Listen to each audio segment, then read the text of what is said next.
মক্কার লোকেরা, আমি উমর তোদেরকে ঘোষণা করি, যাদের স্ত্রী বিধবা করতে চাস, যাদের সন্তান নামীকে তোরা এতিম করতে চাস, আয় আমি উমরের দরবারে এসে আজকে থেকে প্রকাশ্যে নামাজ চালু হবে।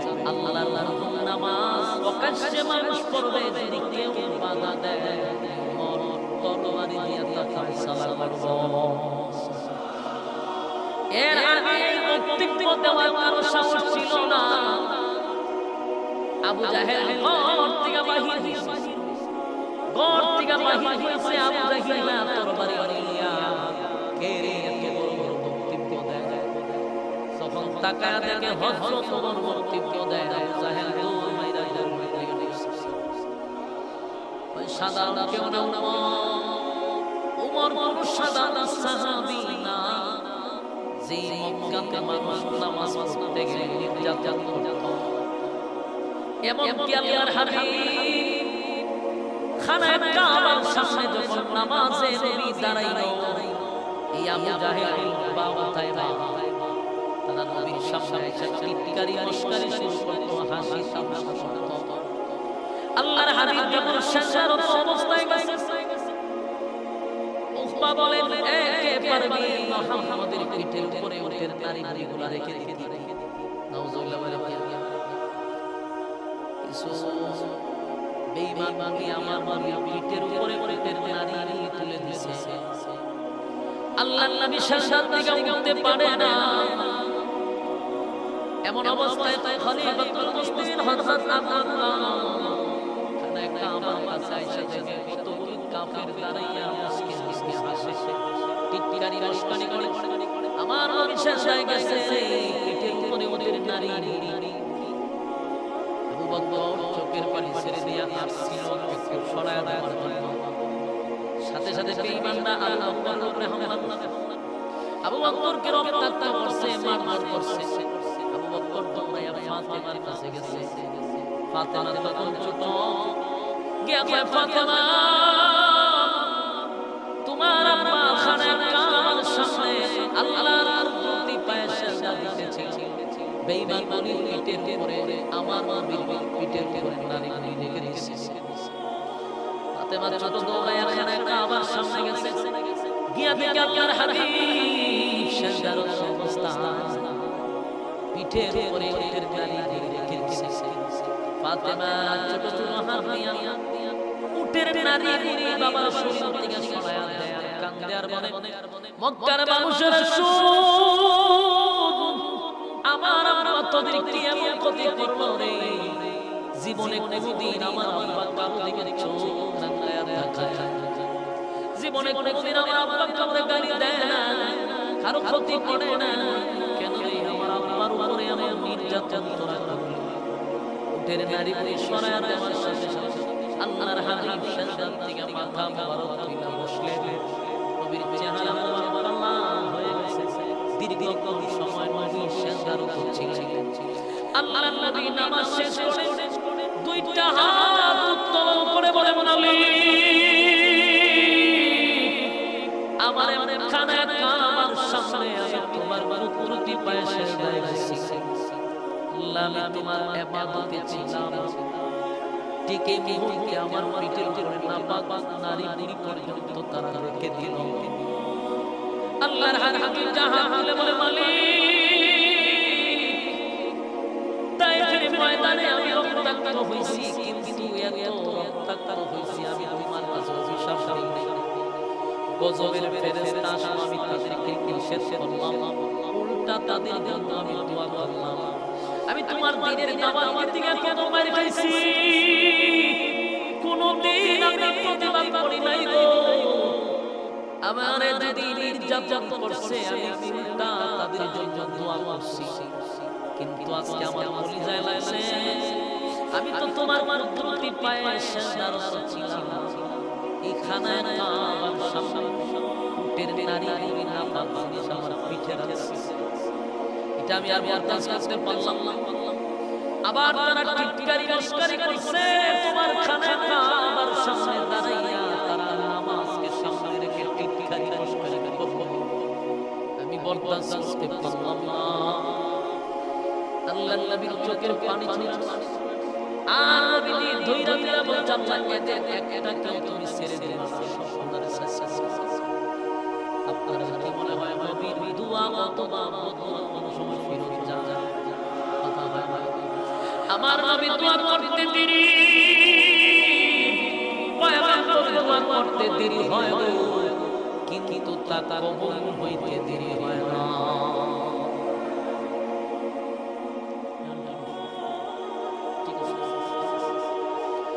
আল্লাহর নবী বলেন আমার পিঠের উপরে নারী বুড়ি রেখে দিল আল্লাহ আমি তো তোমার পদ্ধতি পাইছিলাম এই জন্য আল্লাহর নবী বরদাস্ত করতে পারে নাই বলছে যেগুলা এখানে দাঁড়ায় ছিল সবগুলোর তুমি শেষ করছো ঠিক বদরের যুদ্ধে আল্লাহ সবগুলোর শেষ করছে একটা বদরের যুদ্ধের থেকে ফিরে আসতে পারে না সবগুলোর আমার মালিক জাগাত শেষ করছে আমার যুবক ভাইরা নামাজ প্রকাশ্যে পড়া যেত না বেঈমানের বাচ্চাগুলো নামাজের মধ্যে আক্রমণ করত নির্যাতন করত আমার নবী বলার মধ্যে ফাঁস পর্যন্ত লাগায় দিত সেই খলিফাতুল মুসলিমিন হযরত কালেমা পড়ার পরে তরবারি লইয়া চতুর্দিকে ঘিরে আর পারবি না আমার কাছে আয়াতের পরে কারো সাহস থাকলে নামাজে বাধা তোদের বিবিকে যদি এই বিধবা করতে চাস আয় আমি ওমরের তরবারির নিচে আমি দেখে দিব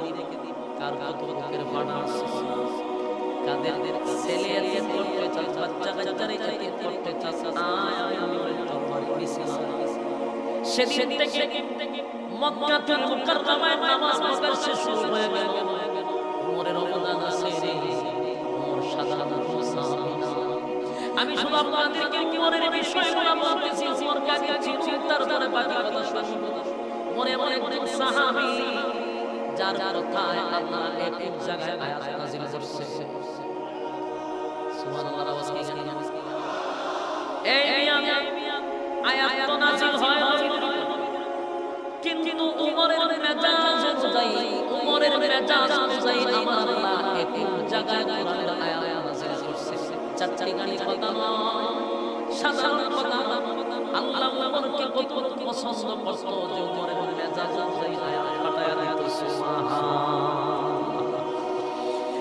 সেই ওমর সাধারণ সাহাবী নয় সেই ওমরের কথা নদী সুস্থ পানি সুস্থ সুবহানাল্লাহ চিন্তা করেন ওমর কেমন জিনিস মিশরে একজন গভর্নর ছিল তখন তৎকালীন সময়ে হযরত ওমর ছিল দেশের প্রেসিডেন্ট একটা দুইটা দেশের প্রেসিডেন্ট না 50টা রাষ্ট্র ওমরের আঙ্গুলের ইশারায় চলত 50টা রাষ্ট্র আমেরিকা একটা রাষ্ট্র এরপর আপনার রাশিয়া একটা রাষ্ট্র বাংলাদেশ একটা রাষ্ট্র ইন্ডিয়া একটা রাষ্ট্র এরকম 50টা রাষ্ট্র অর্ধত ওমরের আঙ্গুলের ইশারায় চলত জোরে করে সুবহানাল্লাহ অর্ধ পৃথিবী যাহার আঙ্গুলের ইশারায় চলত সেই খলিফাতুল মুসলিমিন ওমর মিশরে একজন গভর্নর রাখছে আমর ইবনে আস রাদিয়াল্লাহু তাআলা সেখানকার দায়িত্ব উনি পালন করে একদিন মিশরের মানুষ সবাই আসছে আমর ইবনে আসের কাছে আয়েশা কয় হযরত আমরা মিশরের মানুষ চলি মিশরের নীল নদের পানি আমরা কৃষি করে খাই শুধু নদীর পানি হলো আমাদের জন্য নদীতে পানি না থাকলে আমরা না খাই কৃষি ক্ষেত্রে আমাদের আয়ের উৎস হলো আমরা কৃষি করে খাই আর কৃষি একমাত্র মাধ্যম হলো নীল নদ কিন্তু নীল নদে পানি তো নাই নীল নদ মাঝখানে ভাড়া পানি দেশের মানুষ গোটা দেশের মানুষ পাগল হয়ে গেল হায় রে নদীতে যদি পানি না থাকে তাহলে আমরা কৃষি করব কেমনে আমরা জীবিকা অর্জন করব কেউ দৌড়ায় গেছে আমর ইবনে আল-আসের কাছে হুজুর নীল নদের পানি নাই গো আমরা এখন না খাই আমাদের একটা ব্যবস্থা করে রাষ্ট্রীয় আপনারা রাষ্ট্রের ক্ষমতায় আছেন ব্যবস্থা করেন না হয় দেশের মানুষের অস্তিত্ব থাকবে না নীল নদের পানি নাই পাগল হয়ে গেছে দেশের জনগণ পাগল হয়ে গেছে আমর ইবনে আল চিৎকার করে গেল আমি এখন কি করি নদীতে পানি নাই আমি কেমনে পানি নেব যে দেশের প্রেসিডেন্ট হযরত তাই আমর ইবনে আল আমরের কাছে চিঠি পাঠাইল দেশের মানুষ আমার চতুর্দিকে গেল নীল নদের পানি নাই কোনো ব্যবস্থা রাষ্ট্রীয় ব্যবস্থা করতে হবে না দেশের মানুষের অস্তিত্ব থাকবে না নীল নদ শেষ হয়ে গেছে হযরত ওমর চিঠি বাবা উল্টার একটা চিঠি লেখছে আমর ইবনে আল-আসের কাছে চিঠি লেখছে নবীর কাছে সুবহানাল্লাহ কি বারে চিন্তা করেন চিঠি লেখছে নবীর কাছে চিঠিটা কি লেখছে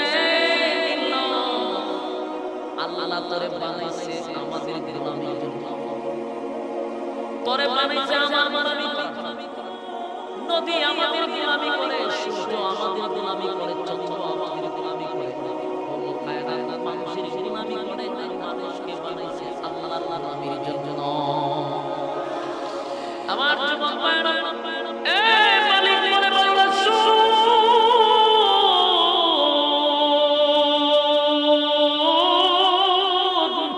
গোটা মাখলুক আমি বানাইছি বান্দা তোর গোলামির জন্য তোর গোলামির জন্য যদি বান্দা তুই আমার গোলামি করস আমার গোলামি করবি সূর্য তোর গোলামি করবে তুই আমার গোলামি করবি চন্দ্র সূর্য গ্রহ নক্ষত্র পাহাড় পর্বত সাগর নদী নালা খাল বিল কীট সব বান্দা তোর গোলামি করবে কিন্তু বান্দা তুই করতে হবে আমার গোলামি সুবহানাল্লাহ হযরত ওমর বলেন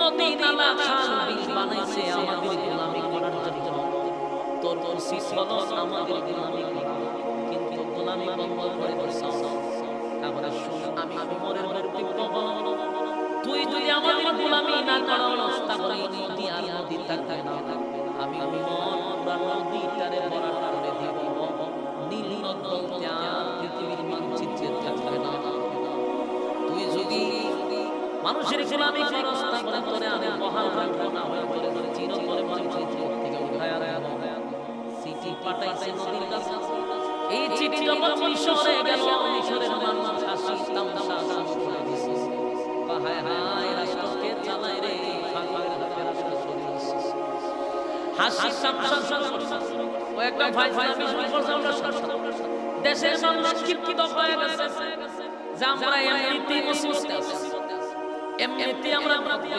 ওরা আমাদেরকে নিয়ে তিরস্কার করলো মজা করলো নদীর কাছে চিঠি দিছে মানে আমাদের সঙ্গে একটা কাজবাজি করা হলো না আন্দোলন শুরু হয়ে গেল মিছিল মিটিং শুরু হয়ে গেল আমর ইবনে আল-আসের কাছে এসে আপনি না বাদশার কাছে বলার দরকার ছিল পানির ব্যবস্থা করার জন্য পানি তো দিবি না ব্যবস্থা করবি না বরং আমাদের সঙ্গে ইসলামের বাংলাদেশ করছে এটা দেশের জনগণ বরদাস্ত করবে না আমর ইবনে আল বলে দেশের জনগণ শুনো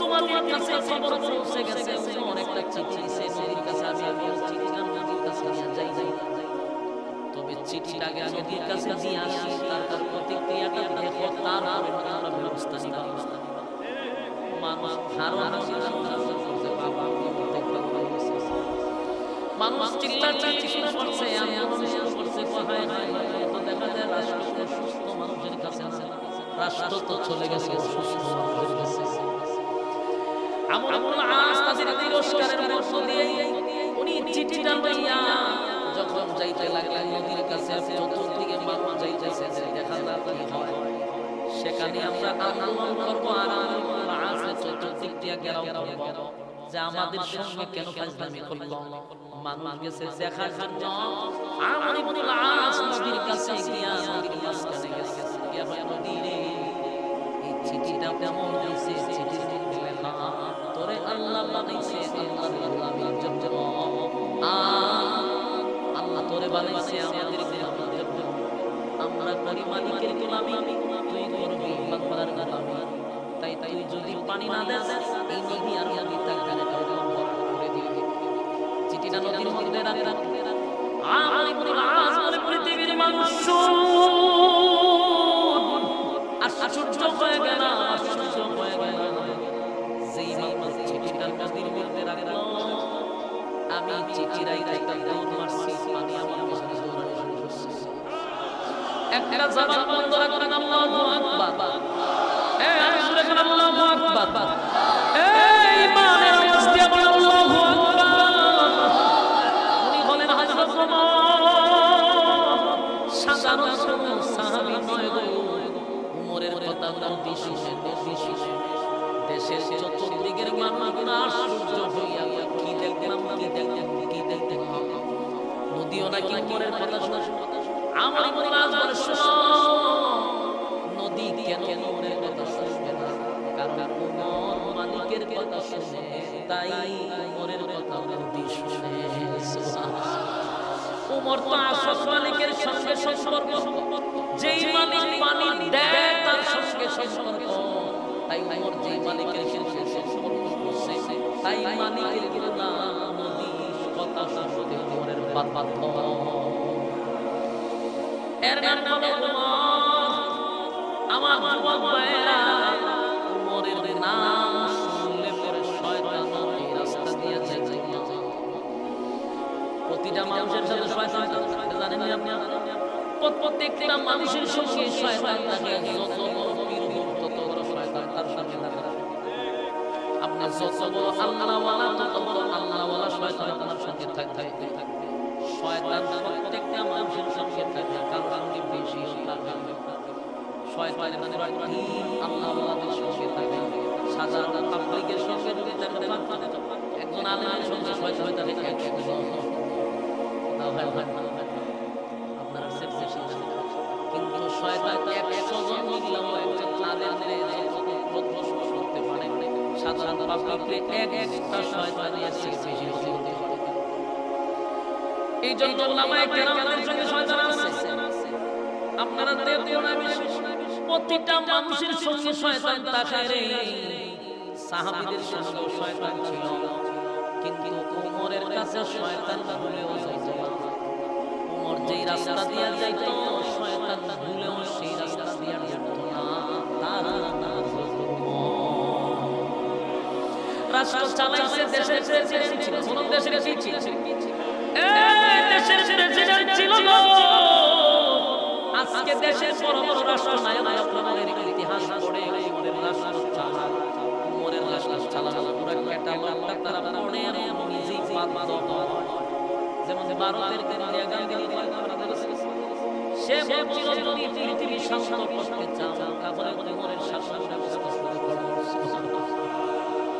ওমরের শাসন মানে কেমন? আমাদের দেশের একটা চেয়ারম্যান, এর বড় বড় এলাকা, এর গুন্ডা বাহিনীর কারণে এলাকা চেয়ারম্যান বলার টাইম কিন্তু হেরো একটা জ্ঞান বাহিনী, এরও কিছু গুন্ডা বান্দা পাটপারের সাথে এক গ্রামের মধ্যে ইউনিয়নের মধ্যে একটা মানে সন্ত্রাস বাহিনী লালন এরও সন্ত্রাস বাহিনী। অত সহজ ওমর ছিল দেশের প্রেসিডেন্ট, কিন্তু ওই ওমর দেশের প্রেসিডেন্ট তার অবস্থায় দেশ কেমনে চালাইলো? রাতের গভীরে ঘুমাইতো না, সবাই যখন ঘুমিয়ে যেত, হযরত ওমর গভীর রাতে ঘুম থেকে জাগতো, যাইত ওইটা এলাকা, নিজের এলাকা দেখতো। একদিন রাস্তা দিয়া যায়, দেখে একটা তাঁবুর মধ্যে বাতি জ্বলে, গভীর রাতে তাঁবুতে বাতি জ্বলে রে। ওমর সামনে আগাইলো, একটা মহিলা চুলার মধ্যে একটা পাতিলা বসিয়া আগুন দিতেছে, হযরত ওমর মুখ থেকে অনেক তাকায়া দেখলো যে এত সময় তো যে রান্না হয়ে যাওয়ার কথা, কিন্তু মহিলা শুধু বসে আছে। একটা সময় পরিবার মুসলিম নিজের পরিচয় গভীর রাত হয়ে গেছে আপনি গভীর রাতে একটা পাতিলার মধ্যে শুধু পানি দিয়া কি করতেছেন মহিলার চোখ দিয়া পানি দিয়া বলে এই আগন্তুক যুবক আমি এই পাতিলার মধ্যে খাবার পাকাইলাম আমার দুইটা বাচ্চা 3 দিন ধরে খাবার না পেটের খিদায় তারা কাতরাচ্ছে আমি তো মা আমার কাছে খাবার চাই রে আমি আমার সন্তানকে খাবার দিতে পারি না সান্ত্বনা দিয়েও পারি না আমার সন্তান আমি বারবার পেটের খিদা সহ্য করতে পারি না ও মা খাবার দাও খাবার দাও এই আগন্তুক যুবক আমার বাচ্চাগুলারে আমি এই পাত্রের মধ্যে পানি আর দুইটা পাথর দিয়ে লাড়াচাড়া করে বুঝাইতেছিলাম আল্লাহ একটু অপেক্ষা করো আমি তোমাদের জন্য রান্না করতেছি আমার বাচ্চাগুলো অপেক্ষা করতে করতে একটা সময় ঘুমিয়ে গেছে আমি চাইছিলাম কখন তারা ঘুমিয়ে যাবে এই মহিলা কান্দে আর করে দেশের বাদশা যিনি আল্লাহর কাছে তার জন্য আমি আদালতে আল্লাহর বিচার চাই এই বাদশা যিনি এই রাজ্যের বাদশা খলিফাতুল মুসলিমিন যিনি তার নামে আমার আদালতে আমি নালিশ করব আমি না খাইয়া আমার সন্তানকে না খেয়ে 3 দিন হযরত ওমরের শরীরের মধ্যে কম্পন সৃষ্টি হয়ে গেছে কাঁপতে শুরু করছে হযরত ওমর তাড়াতাড়ি এখান থেকে চলে গেছে দৌড়াইয়া বাইতুল মালের ভিতরে ঢুকা কর্মচারী তাড়াতাড়ি বাইতুল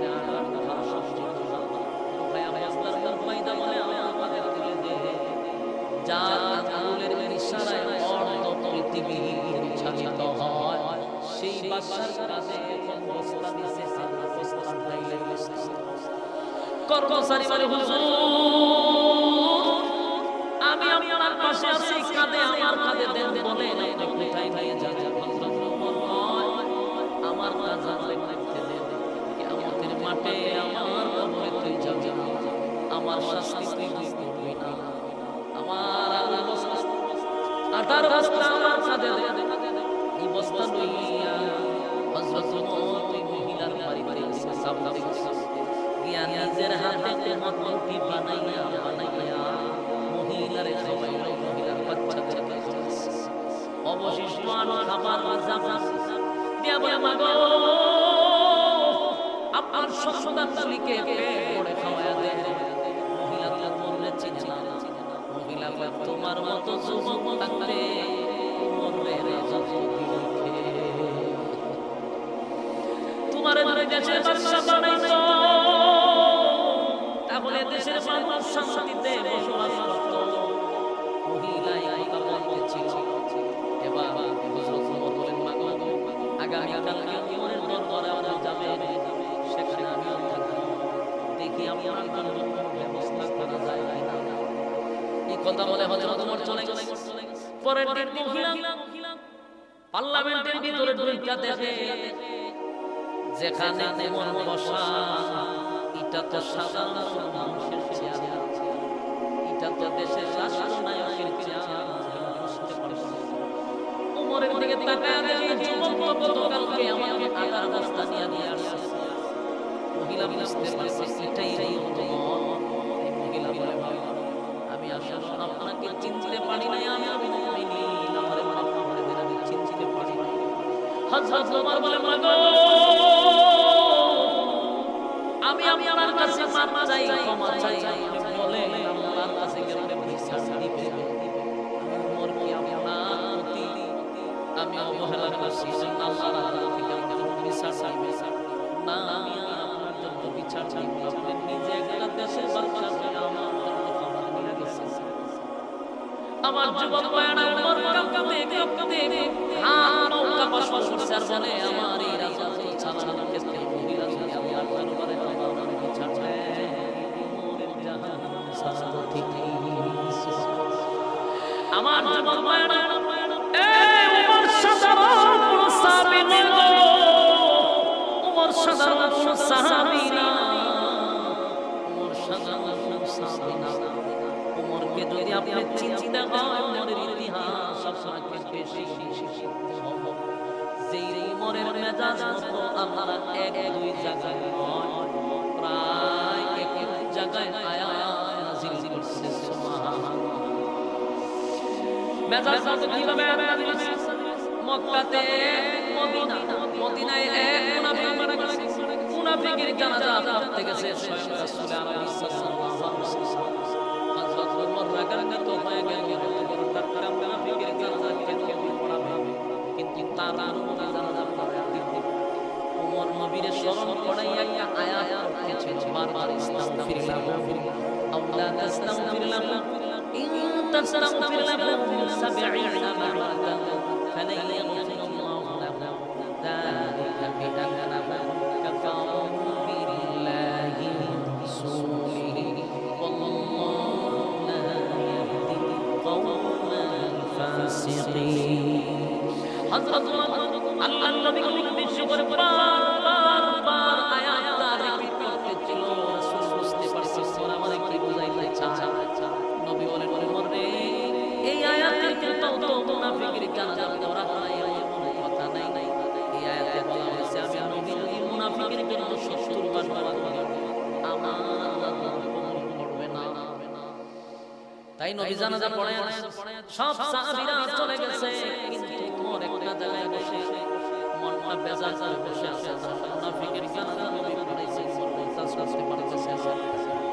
কিছুক্ষণ পরে নবী হযরত ওমর তাকায় দেখে আল্লাহর হাবিব ওই মুনাফিকের জানাজা পড়াইয়া লাশের পিছনে নবী হাঁটতে কবরে গিয়ে দাঁড়াইছে। হযরত ওমরের এবার মেজাজ গরম হয়ে গেছে, বুঝতে পারছে আগে না হয় কোরআনে আয়াত নাযিল হয় নাই জানাজার বিষয়টা, কিন্তু দুয়ার বিষয় তো আগে আয়াত নাযিল হয়ে আছে। যেহেতু দুয়া নিষেধ, তারপরে নবী কেন কবরে যাওয়ার মানে হলো নবী দোয়া করবে, আল্লাহ না আয়াত নাযিল করেছেন দোয়া করো থামলো না। নবী কেন কবরের সামনে গেল দোয়া করার জন্য? হযরত ওমর আসমানের দিকে তাকায় বললেন, বরদাস্ত করতে পারি না গো, মদিনার সবচেয়ে বড় মুনাফিকের জানাজা আপনার বন্ধু পড়াইছে। আমি বহুবার আয়াত কারিমা পড়ছি, কিন্তু আপনার বন্ধু বলছে এই আয়াত নামাজের বিরুদ্ধে না, তাই নামাজ পড়াইছে। কিন্তু এখন যে আপনার বন্ধু কবরের সামনে গেছে দোয়া করার জন্য, আপনি না বলছেন ইস্তাগফিরুল্লাহ আল্লাহ তাস্তাগফিরুল্লাহ ইন তাস্তাগফিরুল্লাহ 70 মাররাতান ফালান ইয়াগফিরুল্লাহু লাহুম যালিকা বিআন্নাহুম কাফারু বিল্লাহি ওয়া রাসূলিহি ওয়াল্লাহু লা ইয়াহদিল কওমাল ফাসিকিন। আপনারা এই সমস্ত ঘোষণা দিয়েছেন যেই মুনাফিকের জন্য নবী দোয়া করবে, বারবার দুইবার না 70 বার মুনাফিকের জন্য নবী দোয়া করে। আপনি মালিক দোয়া করবেন না, এরপরও নবী কেন কবরের সামনে গেল দোয়া করার জন্য? হযরত ওমর বারবার আসমানের দিকে তাকায়, বারবার আসমানের দিকে তাকায় বলে, আল্লাহ আমি বরদাস্ত করতে পারতেছি না। যেই মাত্র বারবার নবী কবরের সামনে গিয়ে দাঁড়াইছে, বারবার আসমানের দিকে তাকায়, এইদিকে সব দাফন শেষ, মাটি দেওয়া শেষ। এবার নবী দুইটা হাত মুনাফিকের জন্য দোয়া করবে। যেই মাত্র নবী দুইটা হাত তুললো, এমনি জিবরাইল নবীর সামনে দাঁড়ায় আছে। জিবরাইল ডাকতে বলে, হাবিব হাত লামা, হাত লামা, দোয়া করবেন পরে, দোয়া করবেন পরে। আগে শুনেন আমার আল্লাহ কি বলছে। আপনার উমরের সিদ্ধান্তটা আমার মালিকের কাছে পছন্দ। চিৎকার দিয়া বলেন সুবহানাল্লাহ।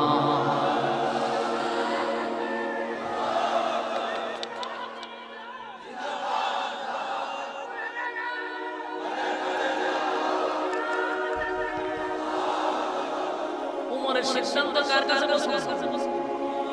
আল্লাহ পাক উমরের সিদ্ধান্তটা আমার কাছে চূড়ান্ত সিদ্ধান্ত। উমরের সিদ্ধান্তটা নবী আমার কাছে পছন্দ হয়ে গেছে। উমর নিষেধ করছে, আপনি বারবার আয়াত আপনাকে রিপিট করব, আপনি তারপর জানাজা পড়াইছেন। এখন নাজাতের কথা নিষেধ, আপনি কেন নাজাত পড়াইলেন? আপনারা কি বিরক্ত হতেছেন? আর সর্বোচ্চ 10 মিনিট এতক্ষণ বইলেন আর 10 মিনিট বইলে কি আমরা সমস্যা হইব? এই লড়াচড়া করে মন ভেঙে গেছে, এমনি শুরু থাকো আবার শুরু দাও সাইরা সাইরা সাইরা সাইরা দাও কিন্তু আমরা আল্লাহ আল্লাহ সাইরা সাইরা আর 10 মিনিট মনোযোগ দিয়া শুনেন তখন কিন্তু সূরা নিসার 65 নম্বরের আয়াতের বলি ইয়াদ আছে এখনো কিন্তু সেখানে যাই নাই তার মুসাইলেন না একটু মনোযোগ দিয়া শুনেন, একটু মনোযোগ দিয়া শুনেন। হযরত ওমর আসমানের দিকে তাকায়, আল্লাহ রাব্বুল আলামিন জিবরাইল পাঠায়া দিয়েছে। জিবরাইল নবী গো, আপনার ওমরের সিদ্ধান্তটা মালিক যে বড় পছন্দ করছে, আপনার ওমরের সিদ্ধান্তটাই মালিকের কাছে চূড়ান্ত সিদ্ধান্ত।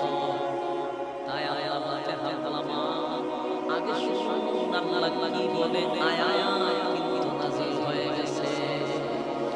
তখন আয়াত নাযিল হয়, ওয়ালা তুসাল্লি আলা আহাদিন মিনহুম মাতা আবাদান ওয়ালা তাকুম আলা আল্লাহ বলে বলে নেক্সট টাইমে ভবিষ্যতে পরবর্তীতে আপনি কোনদিন আর মুনাফিকের জানাজা পড়াবেন না। কথা বুঝতেছেন? নবীকে কি জানাজা পড়াইছিল, কিন্তু আল্লাহ এখন একটা আয়াত নাযিল করে চিরস্থায়ী এটার সমাধান হয়ে গেল। কোনদিন মুনাফিকের জানাজা কেউ পড়াইতে পারবেন না। আপনারা কি মুনাফিকের জানাজায় শরীক হবে? মুনাফিকের জানাজা পড়বেন? যেই মৌলবী মুনাফিকের জানাজা পড়াবে তার পিছনে নামাজ পড়বেন না। কেন?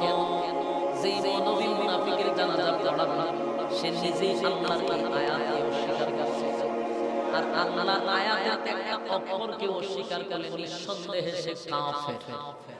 কাফেরের পিছনে নামাজ পড়া যাবে? মুনাফিকের জানাজা পড়া যাবে না, স্পষ্ট কথা। কার কথা? আমাদের সমাজে মুনাফিক আছে না নাই? বহু আছে, বহু আছে। আন্তর্জাতিক মানের মুনাফিক আছে, গ্রামগঞ্জের মুনাফিক আছে, মহল্লার মুনাফিক আছে, পাড়ায় মুনাফিক আছে না না? আমাদের সমাজের বহু মানুষ মুনাফিকি করছে, তারা মারা গেলে আমাদের মসজিদের ইমাম সাহেবরা ক্যাম্পেরে জানাজা পড়ায়। আমাদের দেশে বহু মুনাফিক যারা কোরআনের বিরোধিতা করছে, কোরআনের বিরোধিতা করছে, আলেমদের বিরোধিতা করছে, মাদ্রাসার বিরোধিতা করছে, আল্লাহর আইনের বিরোধিতা করছে। আলেমদের নাম শুনলে নাক ছিটকাইছে, এরা হলো প্রকাশ্য মুনাফিক। এরা নিজের দাবি করে আমি মুসলমান, কিন্তু উলামায়ে কেরামদের নাম শুনলে নাক ছিটকায়।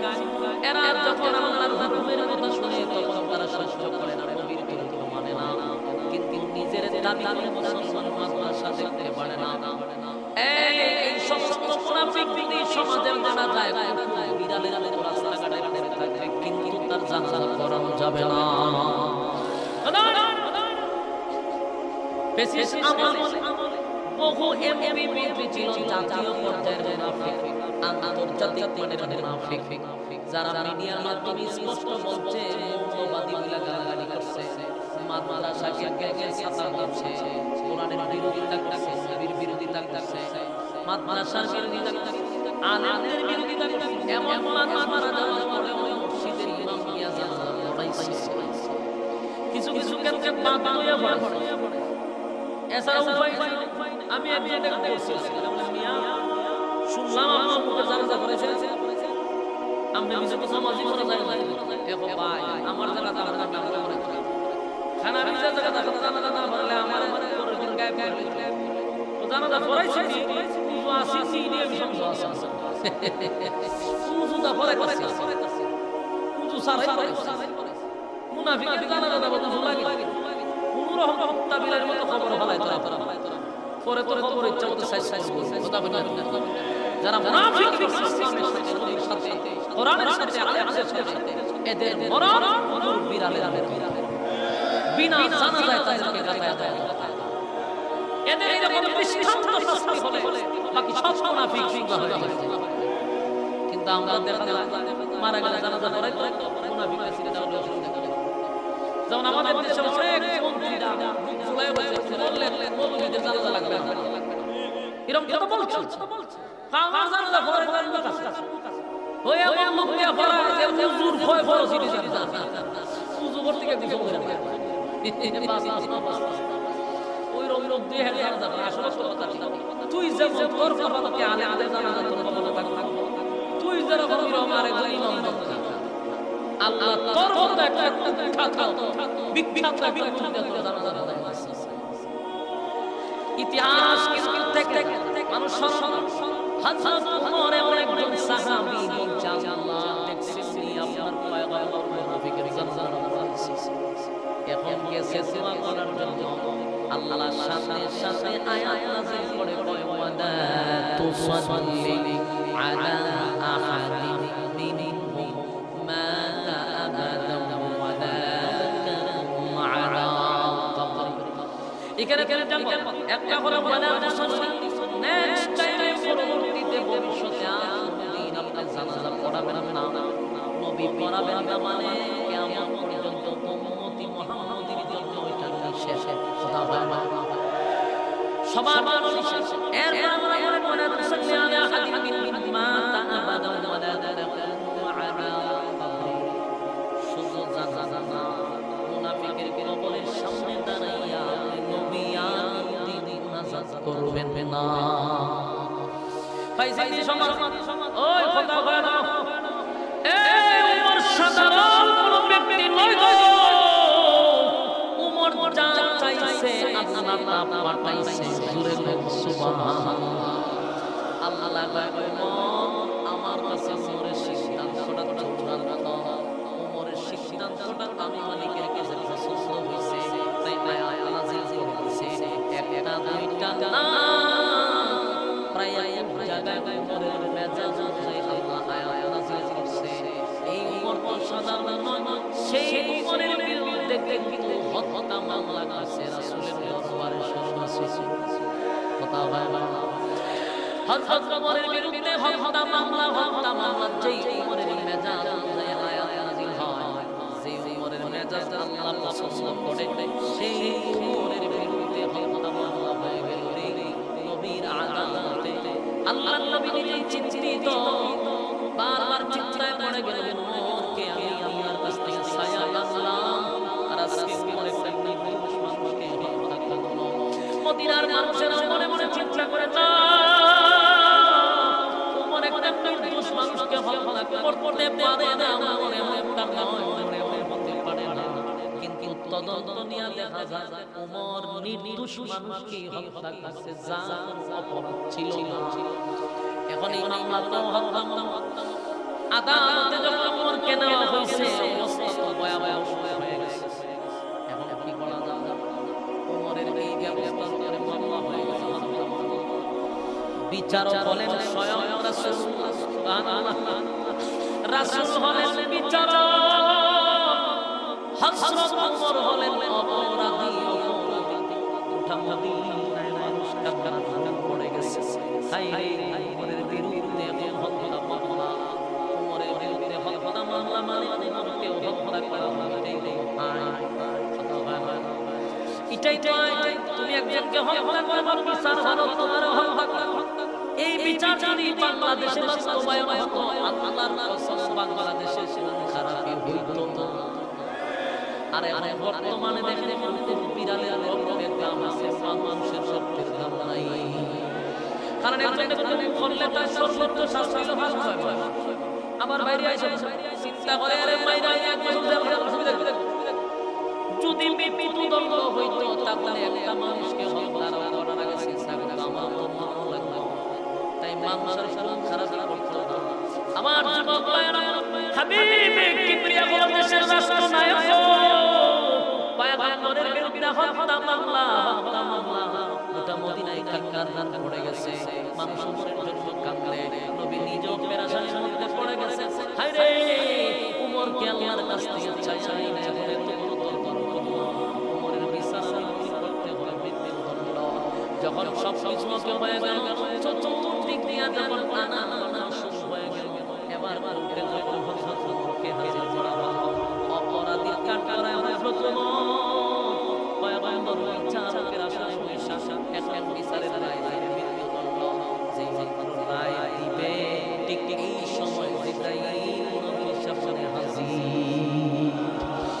জবান বন্ধ রাখবেন আল্লাহু আকবার আর জোরে আল্লাহু আকবার এই ইমানের আওয়াজ দিয়ে আল্লাহু আকবার আল্লাহর পয়গম্বর যখন বিচারের রায় দিবে তখনই জিবরাইল নবীর সামনে যাবে দাঁড়া রায় দিবেন আপনি হইলেন বিচারক ওমর হলো অপরাধীর কাঠগড়ায় হয় তোমার আর আপনি হইলেন বিচারকের কাঠগড়া মামলা লড়ার জন্য কিন্তু একজন উকিল লাগে সুবহানাল্লাহ মামলা লড়ার জন্য একজন উকিল লাগে নবী আজকের এই মামলার উকিল স্বয়ং আল্লাহ নিজেই হয়ে গেছে সুবহানাল্লাহ ওমরের মামলা স্বয়ং আল্লাহ লড়বে সুবহানাল্লাহ সুবহানাল্লাহ এই ওমর সাধারণ কোনো সাহাবী না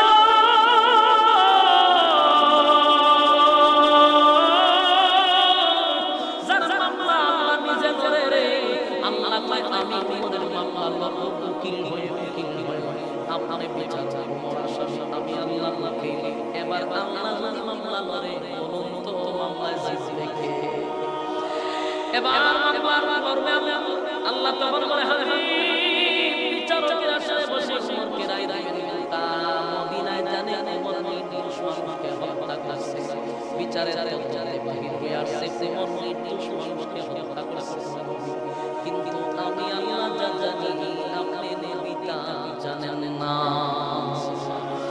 আমি আল্লাহ জানি ওমর অপরাধী না নির্দোষ আমি আল্লাহ জানি তখন আমার আল্লাহ ওমরের পক্ষে উকিল হইয়া যে সূরার আয়াত নাযিল করে এটা বড় সূরা নিসা 65 নম্বর আয়াত আমি আপনাদের সামনে যে আয়াতে কারিমা তেলাওয়াত করছি সূরা নিসার 65 নম্বর আয়াত তখন এই ঘটনার একটা পড়ে চিরস্থায়ী সমাধান দেওয়ার জন্য আল্লাহ নিজে জিকির হইয়া আল্লাহ তখন এই আয়াত নাযিল করে বলে ফালা ওয়া রাব্বিকা লা ইউমিনুনা হাত্তা ইউহাক্কিমুকা ফীমা শাজারা বাইনাহুম সুম্মা লা ইয়াজিদু ফী আনফুসিহিম হারাজান মিম্মা قضيت ويسلموا تسليما يا الكريمة نجيب يا الله فلا وربك فلا وربك الله এই আয়াতের শুরুতে কসম করে ফালা রাব্বিকা কার রবের কসম ও আল্লাহর পয়গম্বর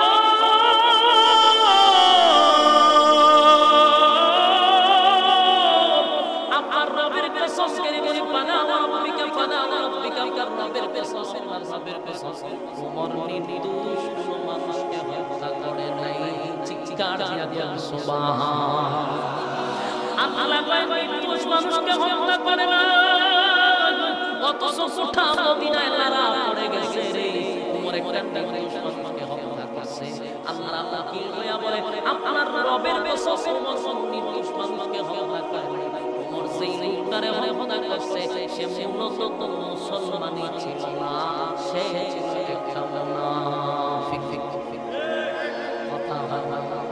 সে কি ছিল আল্লাহ কয় সে ছিল মুনাফিক মাথায় ছিল পাগড়ি মুখে ছিল দাড়ি পরনে ছিল জামা জুব্বা দেখতে বোঝা যায় মুকারিমা ভিতরে হুদা শয়তানি দেখতে তো আল্লাহ ওয়ালাই বোঝা যায় কিন্তু কানের কথা ওখানে এটা লাগায় আমরা শান্তিতে থাকতে দেয় না এমন সমাজে আছে না ঠিক ওই লোকটা ছিল মানুষের সামনে বলতো আমি একজন মুসলমান আসলে মুসলমান ছিল সে ছিল মুনাফিক আল্লাহ কয় ফালা রাব্বিকা লা ইউমিনুনা হাত্তা ইউহাক্কিমুকা ফীমা শাজারা বাইনাহুম সুম্মা লা ইয়াজিদু ফী আনফুসিহিম হারাজান মিম্মা কাদাইতা ওয়া ইউসাল্লিমু তাসলিমা अगर আমি আপনার রবের কসম করে বলি মুমিন ব্যক্তি আপনি বিচার করার পরে সেই কথা বলবে না যে আপনার নবীর বিচার পছন্দ হয় না সে নিজের দাবি করতে একজন মুসলমান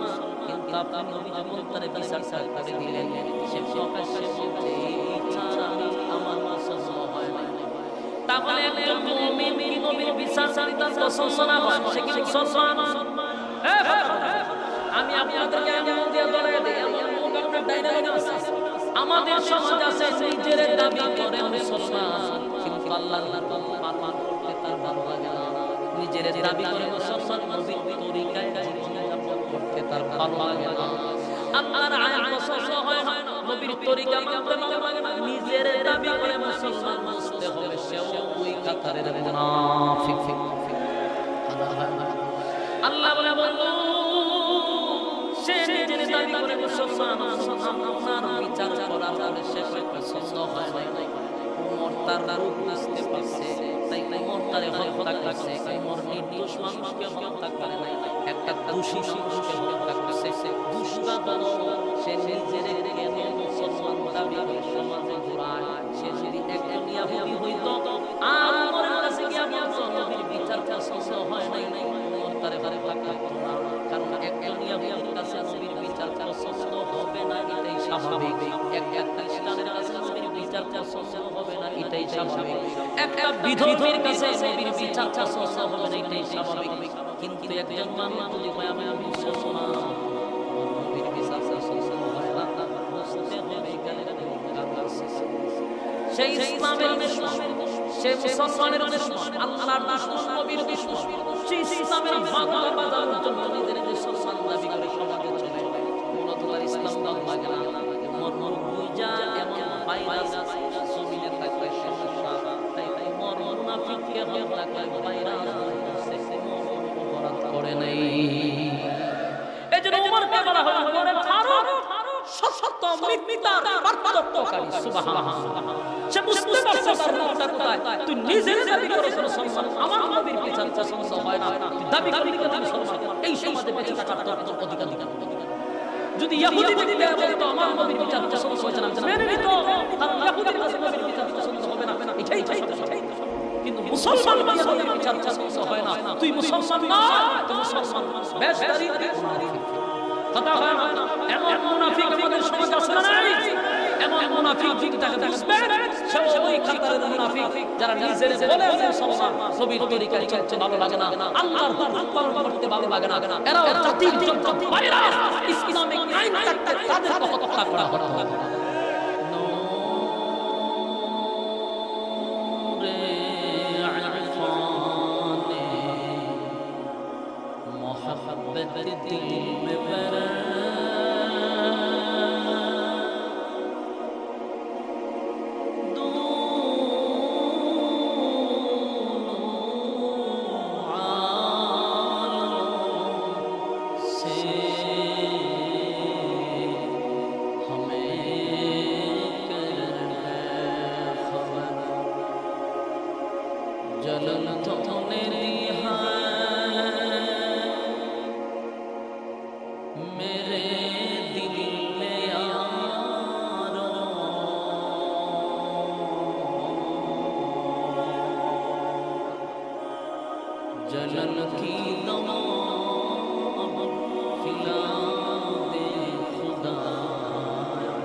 জিকিরে বাতিল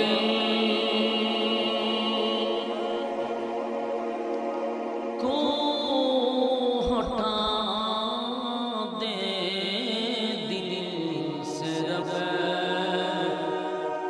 ज़िक्र में तेरे लगा दे जो शाबिला इलाहा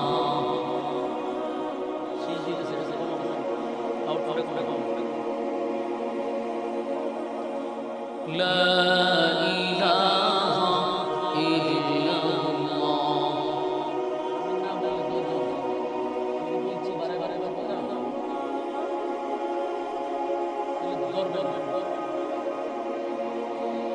লা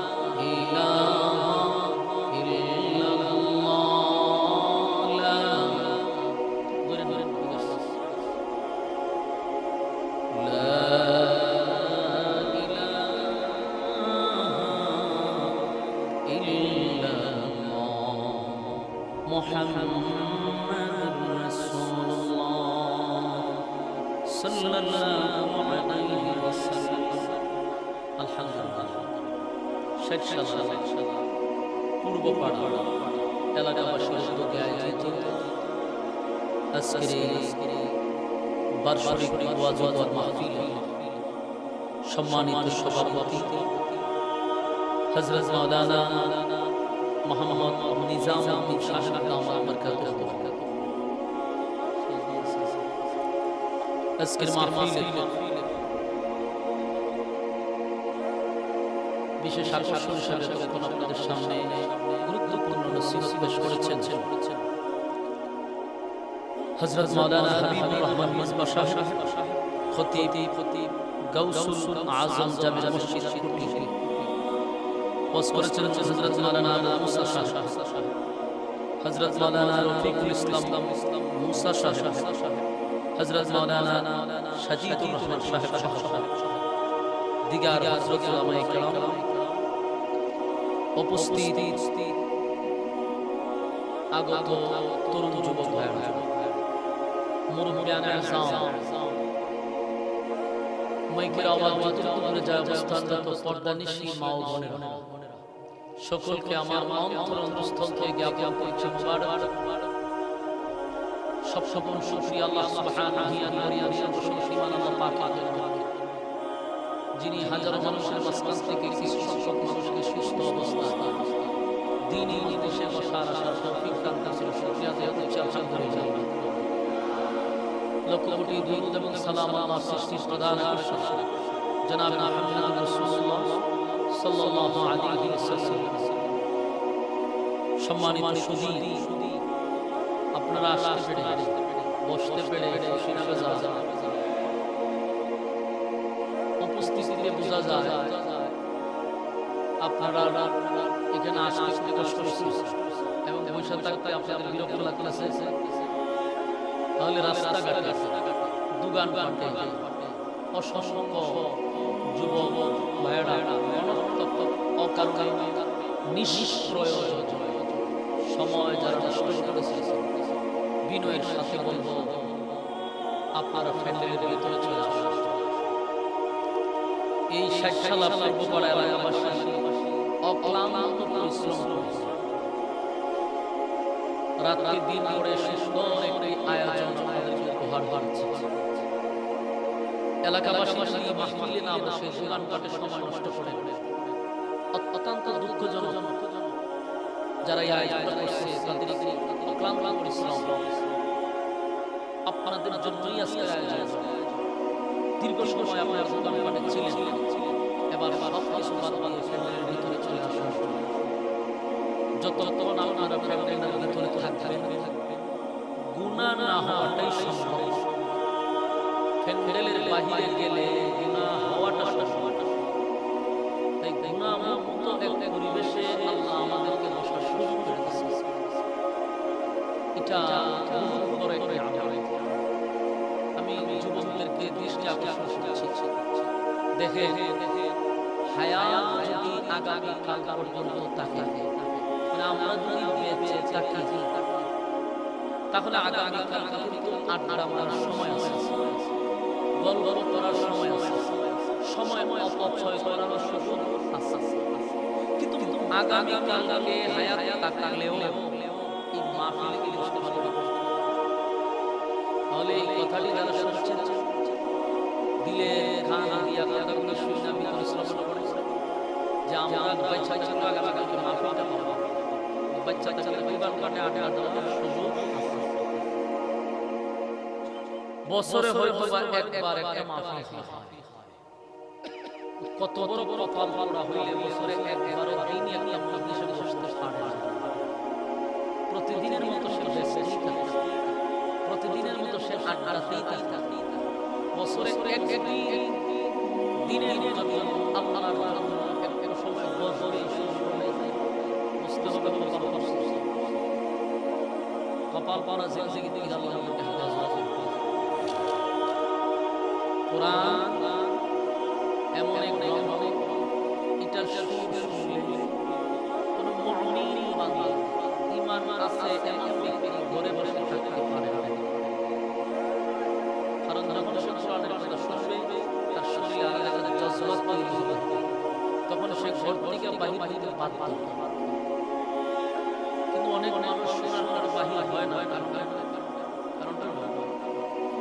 আপনার এলাকার সাপ যে বলে সাপুরিয়া এই সাপুরিয়া সাপ ধরে তখন একটা বাঁশি এই বাঁশিটা বাজার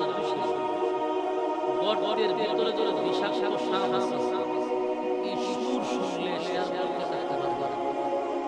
সাপের শরীরে এমনি গজগজ তখন সে কি করে গড়ের থেকে বাইরে আসে বাদ তার শরীরে বিষ টাকা তো ৬০ সালা বুঝারা মনে করে একজন সাপুরিয়া আছে আইসা ইচ্ছা মতে বাঁশি বাজাইছে, কিন্তু গড়ের সামনে দাঁড়ায় আবার গড়ের ভিতর দিয়ে সাপ বাহির সাপুরিয়া এত বাঁশি বাজাইলাম তাও গড়ের দাঁড়াই সব রাগে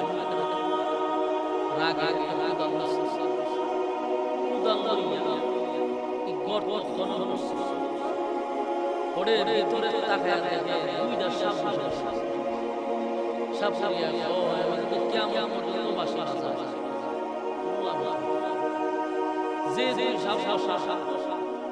এর মধ্যে একটা নাম হলো বুড়া,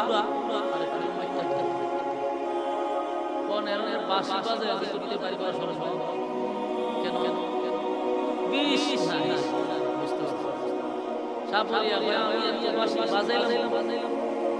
কারণ আরো তুই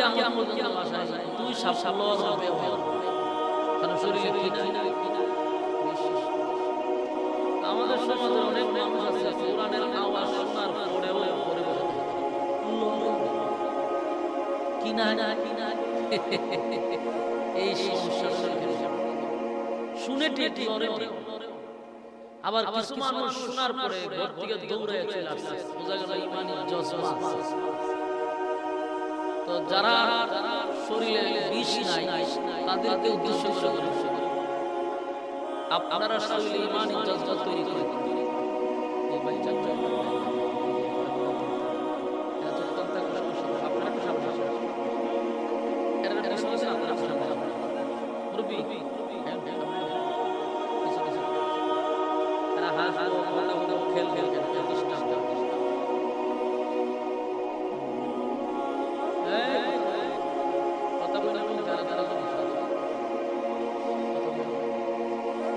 আলহামদুলিল্লাহ আপনারা যারা আছেন বছর ঠান্ডার মধ্যে আরামে ভাড়া নরমাল বিছানা করছে দিনের 10টা এত মন যিনি আলোচনা করছে আর অনেক প্রবীণ বক্তা আপনাদের মিসবা শাসা অনেক প্রবীণ আজকে বহু বছর ধরে অনেক আগে ওনার এলাকা আপনারা দেখলেন অনেক দরিদ্রদের সাথে কথা করছিলেন, বাকি মুনাজাত পর্যন্ত আপনারা ওয়াজ শুনবেন এবং নিয়ত আছে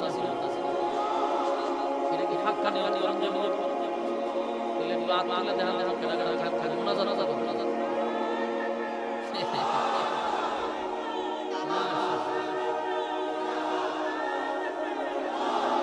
মাশাআল্লাহ তাহলে আপনারা কি মুনাজাত পর্যন্ত থাকবেন নিয়ত ওয়াদা কর খেলাফ কিসের কাজ এই ওয়াজুলা নেই ওয়াজ না জানা ওয়াদা দিছে না জানা এখন যদি কেউ উঠে কি হইয়া যায় না আমার দায়িত্ব কেউ উঠে আমি খালি এরকম বলবো কে যা আমরা সবাই মুনাফিক যা ইজ্জত তাকদারি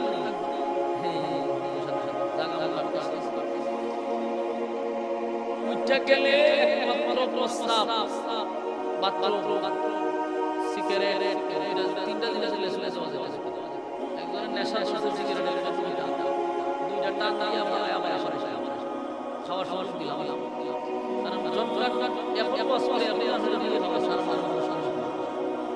নাম নাম নিচে নাম মিনিট নেশা দুইটা টান দিয়ে আবার এখানে বই টান টান জীবনে লেগে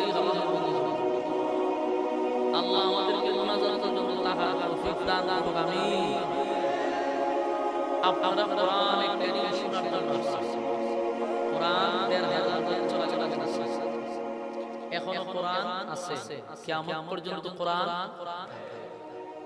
১৫০০ বছরের ভিতর বলুন তো দেখি আজ পর্যন্ত কোরআনের শব্দ যত দূরের কথা একটা অক্ষর একটা নক্তা একটা জবর একটা জের আজ পর্যন্ত পরিবর্তন হয়েছে সুবহানাল্লাহ এটাই হলো কোরআনের সবচেয়ে বড় মর্যাদা সবচেয়ে বড় ১৫০০ বছর কোরআনের বয়স আজ পর্যন্ত একটা অক্ষর ওই দিকে সিদ্ধ হয়নি কারণ কি জানেন কারণ হলো কোরআনের দায়িত্ব মানুষের হাতে দায়িত্ব হেফাজতের দায়িত্ব মানুষের হাতে কোরআনের দায়িত্ব মনে করেন যে বলতো পৃথিবীর রাজা বাদশার হাতে কোরআনের দায়িত্ব দিয়ে দিলেন এই সিস্টেমটা তো আল্লাহ করে দিলেন তাহলে ২০২৪ সালে কোরআন দায়িত্ব এতদিনে বিসমিল্লাহর পাও হয়েছে গায়ে গায়ে কারণ এক এক বাদশায় বলতো এক এক আয়াত নামাজের আয়াত এক বাদশাহ পরের বাদশায় বলতো সুদের আয়াত আরেক বাদশায় বলতো ঘুষের আয়াত আরেক বাদশায় বলতো জিহাদের আয়াত ফরদার আয়াত উঠায়া দাও করতে করতে ২৪ সালে আয়াত আল্লাহ জানেন এই জন্য মানুষের হাতে আল্লাহর দায়িত্ব দিয়েছে সুবহানাল্লাহ দায়িত্ব দিয়েছে কার হাতে আল্লাহ নিজে দিয়েছে আল্লাহ কোরআনে বলেন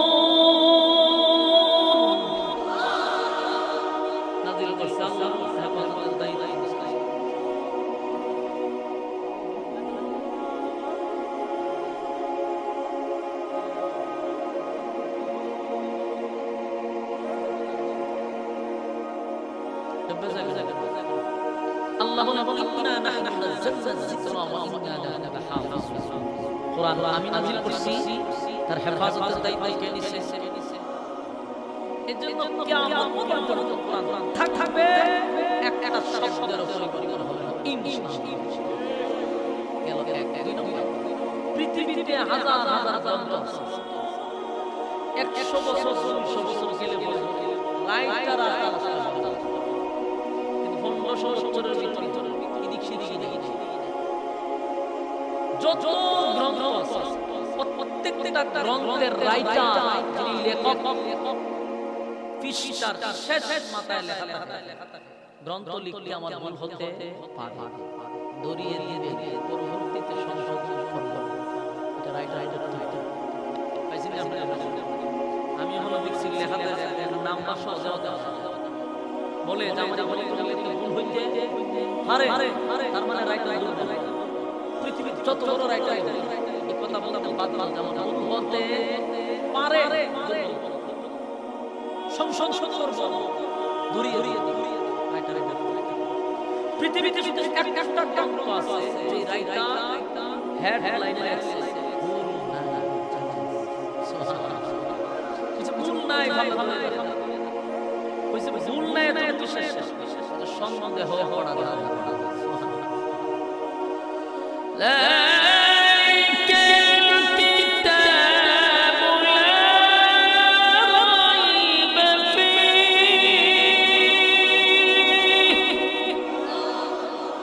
আল্লাহ বলে এখানে ভুল নাই, সন্দেহ সন্দেহ। আল্লাহ রাব্বুল আলামিন এই গ্রন্থের মধ্যে এক হেডলাইনে লিখেছেন, যেটা মাঝে কি নাই ভুল, সেই কোরআন থেকে কথা শুনতে আপনারা আসছেন। আল্লাহ রাব্বুল আলামিন মুনাজাত ধৈর্যের সাথে শ্রবণ করার তৌফিক দান করুন, আমিন। আমরা কথা বলবো যে কোনো ভুল নাই, যে কোনো সন্দেহ শুনতে রাজি আছি। আমি আপনাদের সামনে সূরা নিসা এর 65 নম্বর আয়াত তেলাওয়াত করছি। বলুন সূরা নিসা কয় নম্বর আয়াত? 65 নম্বর আয়াত তেলাওয়াত করছি। এই আয়াতটা নাযিল হয়েছে হিজরতের পর, তার মানে এটা মাদানী সূরা। এই আয়াতটা নাযিল হয়েছে, এটা একটা ঘটনার কেন্দ্র করে নাযিল হয়েছে এবং এটার একটা চিরস্থায়ী সমাধান দেওয়ার জন্য আল্লাহ নাযিল করেছেন। তাহলে ঘটনাটা কি ঘটলো আর চিরস্থায়ী সমাধানটা কি হইল, এই বিষয়টা শেষ পর্যন্ত বসে থাকলে আপনি পুরোটা ক্লিয়ার করে দিতে পারবেন ইনশাআল্লাহ। কেন নাযিল হলো কত পয়েন্টগুলো এক থেকে স্মরণ রাখবেন, তাহলে লাস্টে যখন আমি আলোচনা শেষ করব আপনারা একেবারে ক্লিয়ার বুঝে যাবেন যে আলোচনা কোথা থেকে শুরু হয়েছিল এবং কোথায় গিয়ে আলোচনা শেষ হয়েছে। এজন্য ভূমিকা মনে রাখতে হবে। একটা ঘটনার কেন্দ্র করে এবং একটা বিশাল সমস্যার সমাধান দেওয়ার জন্য আল্লাহ এই সূরার 65 নম্বর আয়াত নাযিল করেছেন। এখন আসলে ঘটনাটা কিভাবে ঘটলো? মদিনাতে দুইজন ব্যক্তি লাগছে ঝগড়া, একজন ইহুদি আর একজন লম্বা দাড়িওয়ালা নিজের দাবি করে মুসলমান, আর একজন ব্যক্তি প্রকাশ্যে ইহুদি। দুই ব্যক্তি ঝগড়া লাগছে আস্তে আস্তে লাগা হয়ে যায়। এই পণ্যটা আরেকজন ব্যক্তি বলে যে না ভাই এটা আমার মাল না। দুইজন দাবি করে একটা পণ্য, কিন্তু সারাদিন ঝগড়া করে কেউ কাউরে মানবে দাবি দাবি তো করে। সকালবেলা একজন দেখে গেছে দুজনের ঝগড়া, বিকেলে এসে সকালে দেখছিলাম আপনারা দুইটা মানুষ একটা জিনিস নিয়ে লাগছে, কেউ তো আর নিতে পারছে না। ঝগড়া তো কি আমার সমাধান, আপনারা সমাধান আসতে আসতে সমাধান দাও না, সমাধান আসতে গেলে বিচার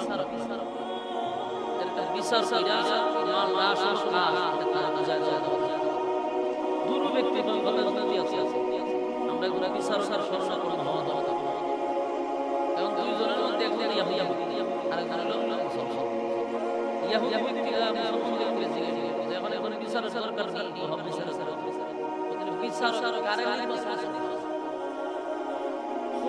তো দেশে রাষ্ট্রনায়ক ছিল বিশ্বনবী মুহাম্মদ রাসূলুল্লাহ সাল্লাল্লাহু আলাইহি ওয়াসাল্লাম। রাসূল তখন কি ছিল? দেশে প্রেসিডেন্ট ছিলেন।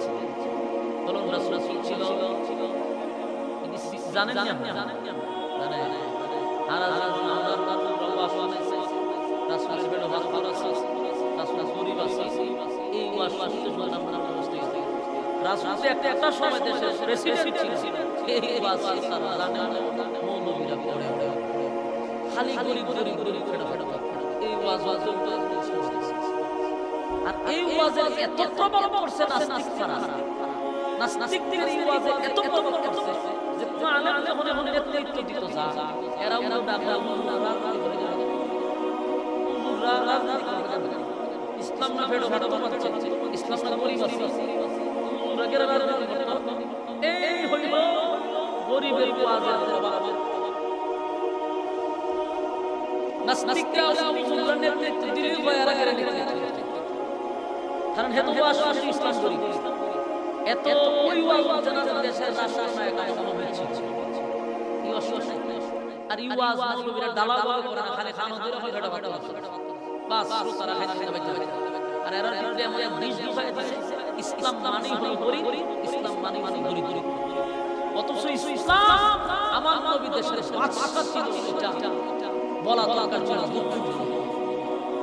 এ খালি প্রথম পৃষ্ঠা পড়ছে দ্বিতীয় পৃষ্ঠা আল্লাহ সূরা দুহার মধ্যে স্পষ্ট বলেছে ও ওয়াজাদাকা আইলান ফাআনা আপনি গরিব ছিলেন আমি আপনাকে ধনী বানাইছি নবীরা আল্লাহ আমি ধনী বানাইছি গরিবের ওয়াজ করে ধনী বানাইছি ওয়াজ করে এই কারণে আজকে হুজুররা কেন রাজনীতি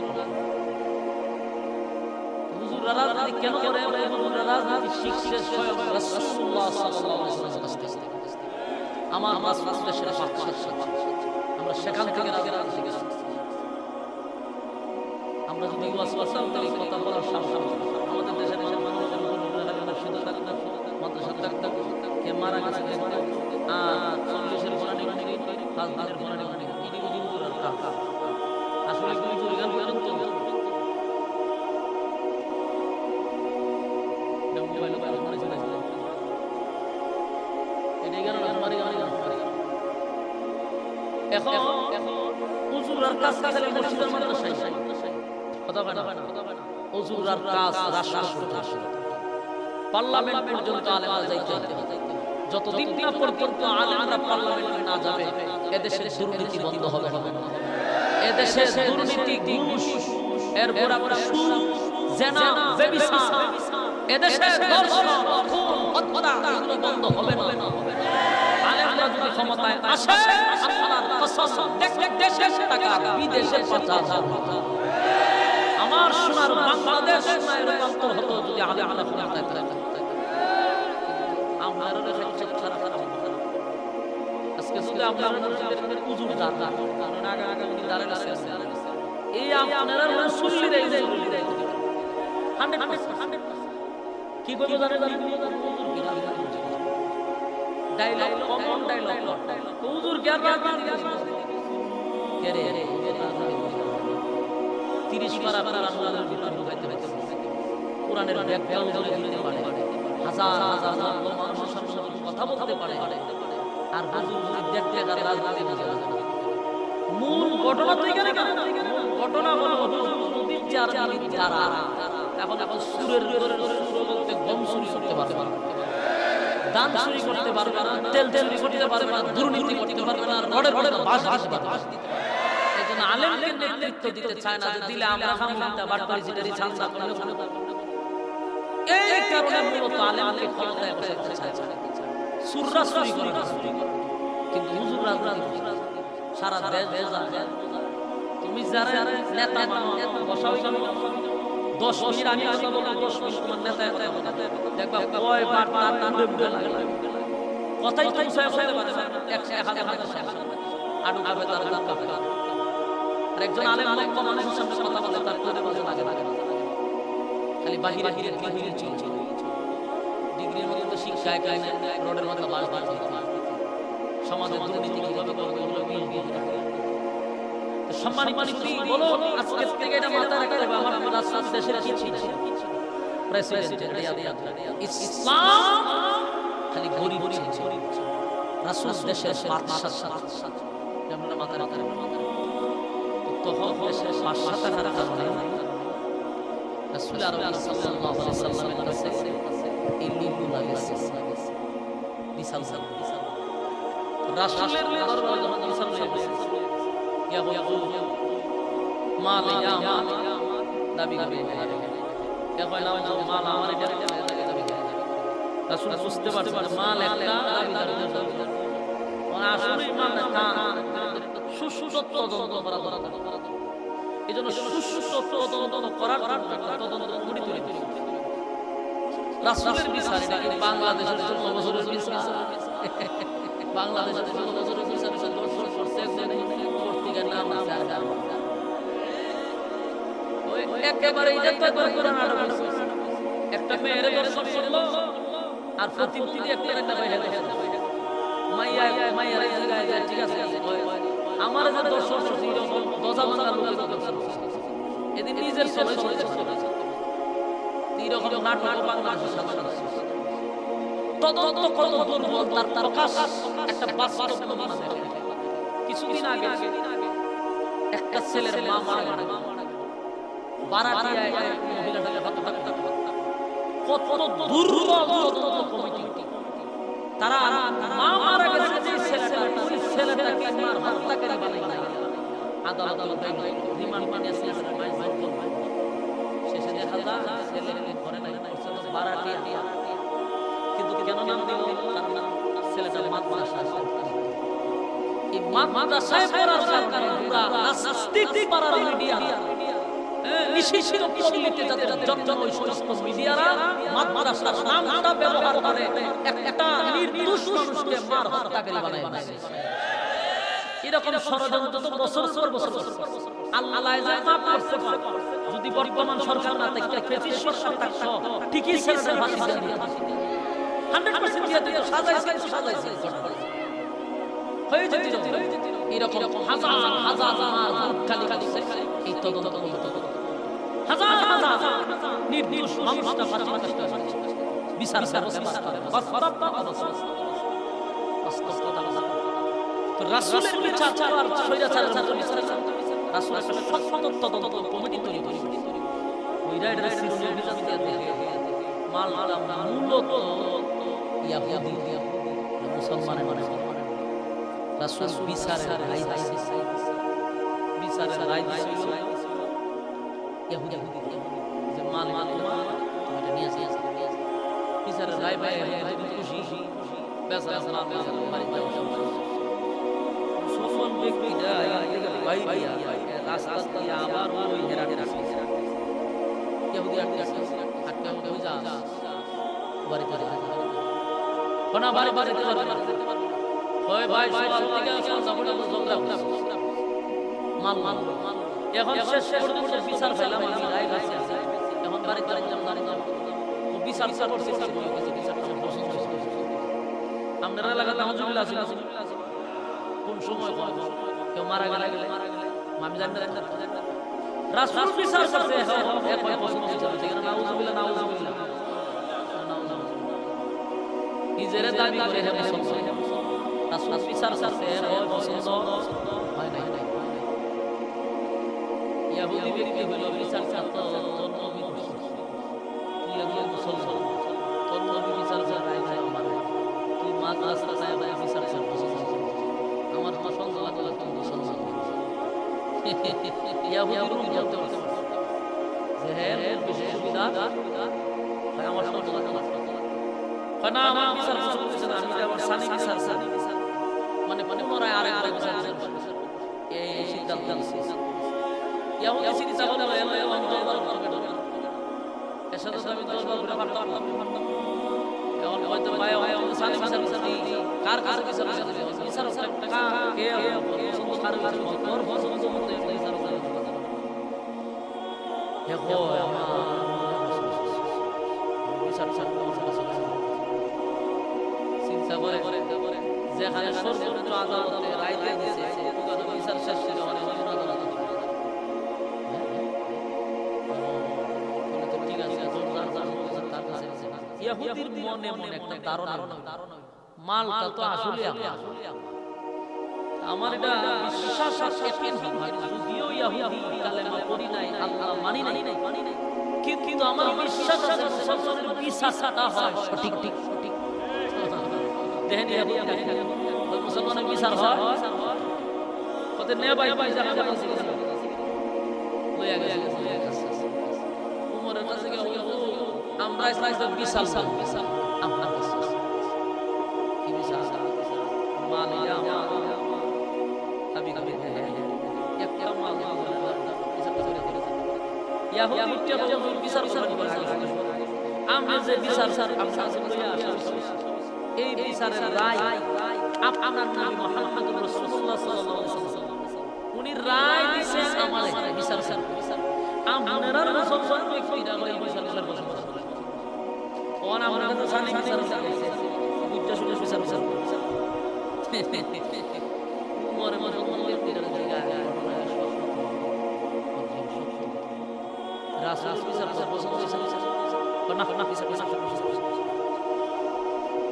কইতে আমার কাছে বিচার লেছে আমি বিচার পছন্দ হইব নি জি আমি বিচার দিলে দাঁড়ায় হযরত ওমর ঘরের ভিতরে গিয়ে একটা লম্বা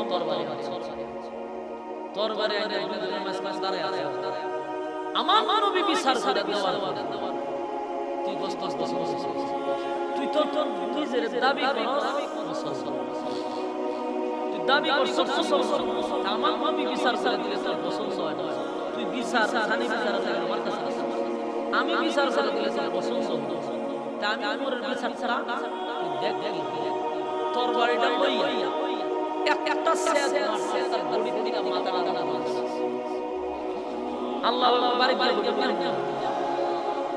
একটা কাট দিছে আল্লাহ মাশাআল্লাহ আল্লাহ আল্লাহ দিলা আমি মরে গেছি ওমর আমার বিচার তো পছন্দ আমার বিচার খুব আশা একটা কারে শেষ মোবাইল দিছে মানে এটা বিচার আমার বিচার বিচার শেষ এই ইয়া ভাও নিচে দোসার থাম সব শেষ মরে জিগা বিজালি আপনি কি ওখানে মনে সাকসেস না না না ইয়াহুদি খাপ বলে আপনার বিচার সঠিক আমার নবী যেটা বলেছে ঠিক আছে মানলে হবে ইয়াহুদির ভিতরে কল যাবে না ডরাই মানলে হবে যায় আর কয় বহুত চালাই সকাল থেকে বিকাল পর্যন্ত চালাই জায়গা জায়গা বিচার শেষ করে নিল না ঘটনাটা শেষ কিন্তু ঘটনাটা শেষ ওনা আপনারা শোনার মতো মন মানসিকতা আছে ঘটনাটা খালি শেষ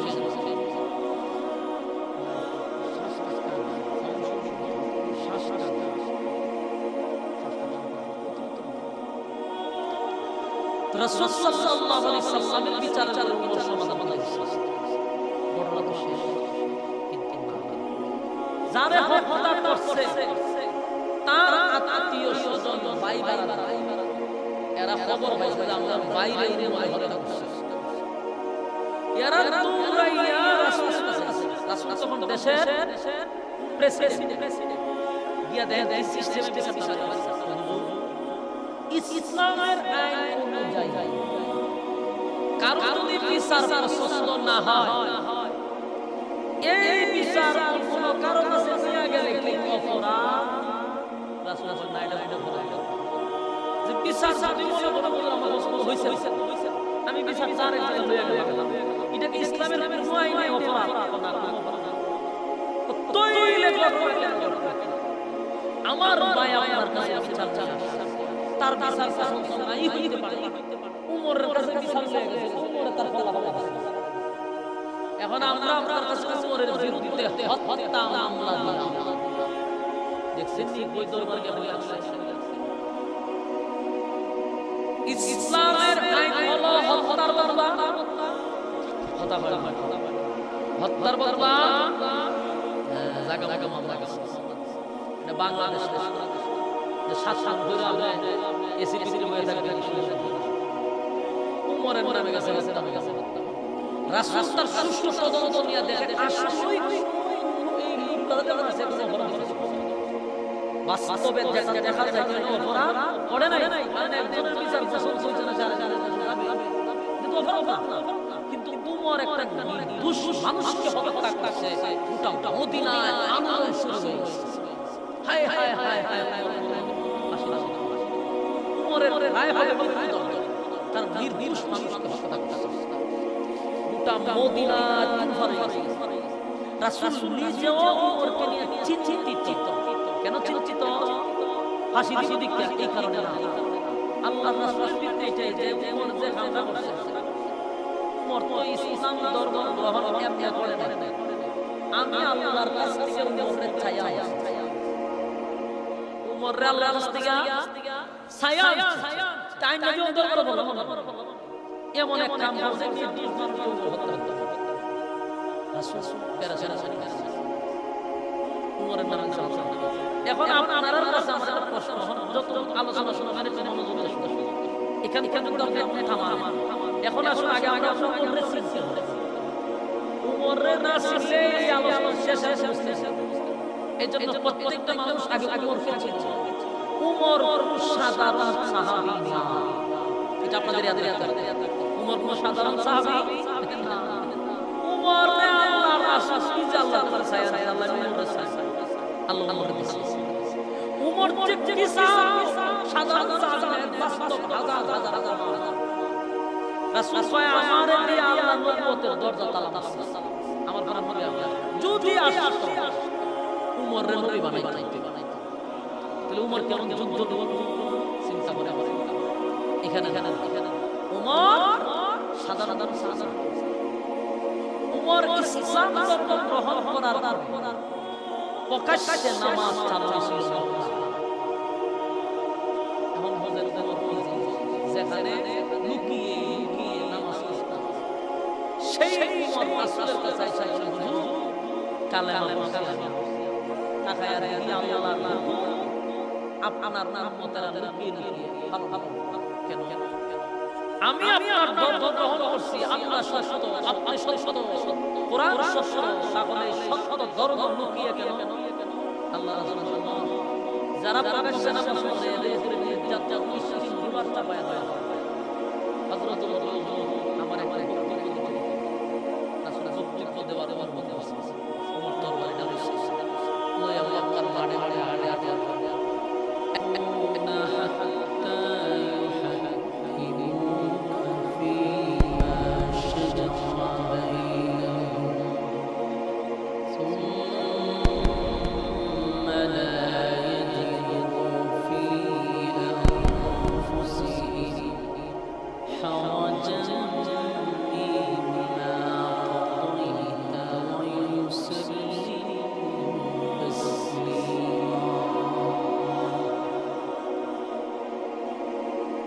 قال رسول الله صلى الله عليه وسلم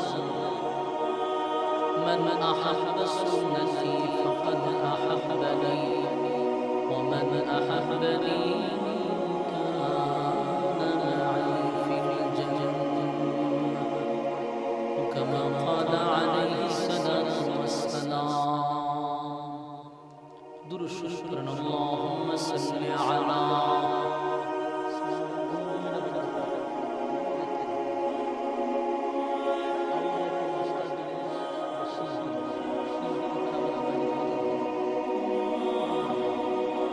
اللهم صل على محمد وعلى آل محمد كما صليت على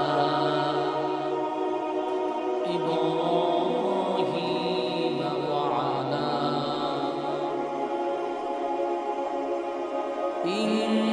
إنك حميد مجيد. اللهم بارك على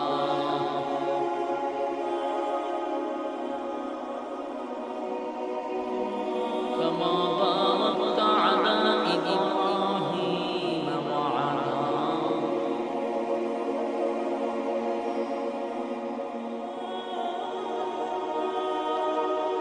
আল্লাহ সবাইকে কথা বললে ওয়ালা শুনলে ওয়ালা উভয়কে সহিহভাবে আমল করার তৌফিক দান করুন। সকলে বলে আমিন। আপনারা মৌমাছির মতো বসে আছেন, বলুন আমি যে কথাগুলো বলছি অক্ষর অক্ষরে পালন করা সম্ভব কিনা? হ্যাঁ, আসলে ইনশাআল্লাহ নবীর রূহানি সন্তান হিসেবে আমরা যদি দেখি নবীর বিচার পছন্দ হয় না, নবীর তরিকা চলতে ভালো লাগে না, এমন মুনাফিকদের সমাজ থেকে বিদায় করতে রাজি আছি ইনশাআল্লাহ। হ্যাঁ, আসলে একবারে মন দিয়ে বলছি পরীক্ষা করতে পরীক্ষা বিসমিল্লাহ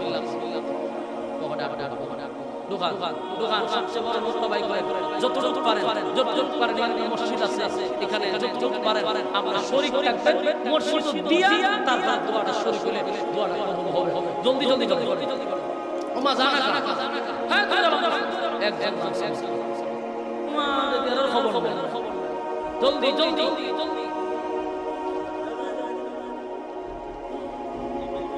পিছনে